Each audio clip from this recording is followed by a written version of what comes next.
things and you still can't lose a pound. It's perhaps the biggest health myth of all. You're to blame for your own weight gain. But what if I told you that's just not true? You could be packing on up to 30 pounds for a very simple reason. A hidden food allergy is making you fat. But you can get it under control if you know what it is. Dr. Mark Hyman has been studying this breakthrough research connecting food allergies and obesity, and is here with information that may solve your weight issues and a lot more. So let me start off with the big issue. When I think about food allergies, I think most of us think about this. We think about fast-acting, even life-threatening attacks. Mark, you argue that this is a very different kind of allergy. That's right. But just ask the big question. I mean, how important do you think food allergies are for obesity?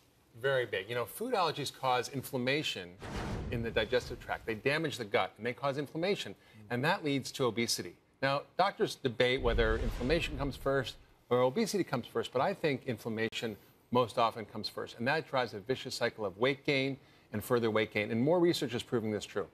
Now, there's one allergy in particular that you're going to focus in on today. This one's going to shock a lot of you, but you argue that you could gain up to 30 pounds a year because an allergy to dairy might be inflaming you. Why is that? That's right. Well, dairy is among the most common. There's lots of them, but dairy is among the most common. And it's hidden in foods you eat every day. You don't even know it. Now, most people think of allergies as the acute allergy. You get a peanut allergy, your tongue swells up, you can't breathe, you get hives.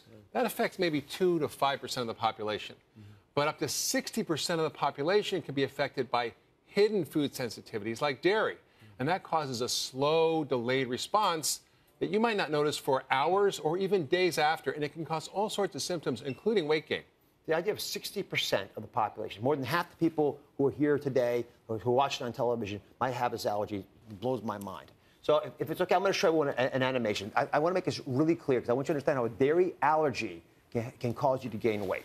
So if you look at an innocent experience of putting something in your mouth that might have a little bit of dairy, and there's all kinds of things that have this. This food goes into your mouth, and you break it down into small particles. Now, as it goes down the esophagus, into the stomach, it mixes with bacteria. There's a lot of bacteria down there, folks. It's this bacteria that can do things that help digest the food, but if there's these red, bad bacteria that are prospering because of the food you're eating because you've got a dairy allergy, or if you've got an allergy that causes an autoimmune attack where your immune cells are building down and digging down, creating these large crevices, these large cracks that get larger and larger, breaking apart a wall that's supposed to be impermeable and causing cracks that allow all kinds of things from your intestines to flow into your bowel. That leads to your bowel distending, causing bloating, irritable bowel symptoms. You can get lethargy. You can get the bloating and the weight gain that we're talking about. This is a big deal. The body has a wall in your intestinal tract to keep what's inside away from you.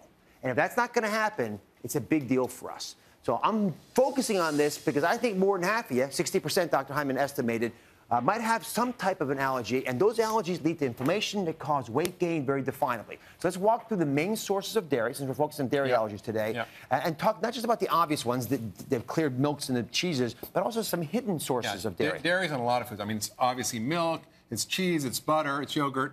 Just to point, eggs are not dairy because I haven't seen a cow lay an egg recently. That's right. So very good point. People get confused. You know?